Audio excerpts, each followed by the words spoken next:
नमस्कार, मैं मोहन सिंह आहलूवालिया, प्रमुख ग्वाला गद्दी वैश्विक वैदिक परिवार, पूर्व कमिश्नर हरियाणा सरकार। मैं एक गंभीर विषय पर आपसे आज बात कर रहा हूँ, जिसको लेकर के अलग अलग तरीके की भ्रम हमारे जहन में बनते हैं कि गाय का घी कितना पीला होना चाहिए और गाय के घी का अरोमा कैसा होना चाहिए और गाय का घी क्या एक जैसा होता है। तो मैं आपके सबके ध्यान में लाना चाहता हूँ कि जितने भी प्राकृतिक दूध और घी हैं वो कभी एक जैसे नहीं हो सकते। यदि वो प्राकृतिक हैं तो वो मौसम के अनुसार बदलेंगे। गर्मी का दूध अलग होगा, सर्दी का अलग होगा, बरसात का अलग होगा, क्योंकि गाय जैसा खाएगी वैसा दूध आपको देगी। उसी तरीके से आफ्टर डिलीवरी मिल्क अलग होगा, बिफोर अलग होगा, मिडिल टाइम में अलग होगा। और घी जो सबसे पीला और कम पीला और उससे कम पीला, ये जो तीन कैटेगरी है उसको आप अच्छे से समझ लो, ध्यान कर लो, कोई भ्रम नहीं रहना चाहिए। जो हॉलिस्टन गाय है उसका घी सबसे ज़्यादा पीला होता है। उसके बाद क्रॉस ब्रीड है, उसका थोड़ा सा ही उसमें फ़र्क होता है, वो भी बहुत पीला होता है। और जो देसी गाय है उसका घी सबसे कम पीला होता है। उसमें भी कुछ क्षेत्रों को छोड़ दिया जाए जो बहुत ज़्यादा ड्राई है, जहाँ पर पानी नहीं है, गायों के लिए हरा चारा नहीं है, वहाँ घी थोड़ा पीला ज़्यादा हो सकता है। लेकिन जहाँ पर हरा चारा है, जहाँ पर पानी है, वहाँ पर देसी गाय का घी कम पीला होता है। अरोमा दो तरीके का होता है, एक अरोमा है प्राकृतिक, एक अरोमा है सिंथेटिक यानी खुशबू। तो उसमें भी दो प्रकार है। यदि बिलौना घी है और उसमें छाछ थोड़ी ज़्यादा है यानी मॉइस्चर ज़्यादा है तो घी में खुशबू ज़्यादा होगी।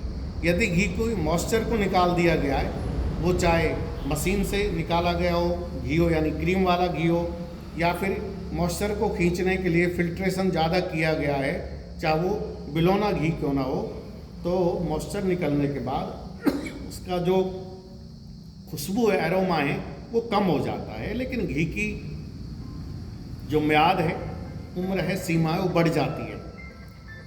अब इसमें भी अलग अलग तरीके के विचार आपके मन और जहन में आ सकते हैं कि घी 100 साल भी ख़राब नहीं होता है, घी 200 साल ख़राब नहीं होता, या 500 साल ख़राब नहीं होता। तो घी ख़राब नहीं होता, उसके लिए घी को पक्का करके रखना पड़ता है।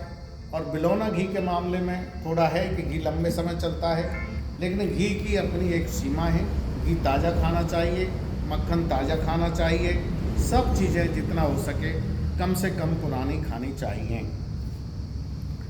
एसिडिटी घी में बढ़ जाती है, एसिड बढ़ जाता है। यदि छाछ है तो खुशबू अलग तरीके की हो जाएगी। और जो खुशबू है उसमें कुछ घी के अंदर एकदम ऐसी खुशबू आती है जो सर में चढ़ जाएगी। उसका मतलब ये नहीं है कि घी खराब है, उसका मतलब है घी में थोड़ी छाछ रह गई, उसको ठीक से नहीं पकाया गया है। कई बार घी में नीचे काला पीला आ जाता है। तो काला पीला कब आता है? जब उसमें छाछ रह गई और वो धीरे धीरे छाछ जो है कुछ समय के बाद वो उस रंग में उसका रंग बदल जाएगा और वो काली हो जाएगी, कुछ और तरीके के उसके कलर्स बन जाते हैं। तो इसलिए घी की जो भ्रांति हैं अलग अलग कलर को लेके, वो आपके सामने मैंने रखी है। देसी गाय का घी सबसे कम पीला होता है, ये आपके ध्यान में आने वाली बात है।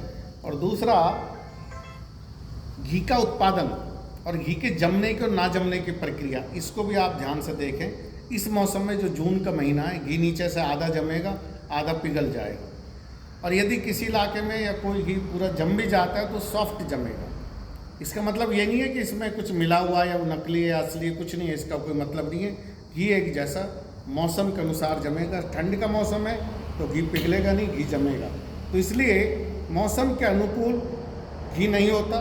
घी के अनुकूल यदि मौसम होगा तो घी अपनी सही स्थिति में आकर के खड़ा होता है और अपना कण बनाता है, यानी जिसको आप दाना बोलेंगे, उस तरीके की स्थिति घी की रहती है।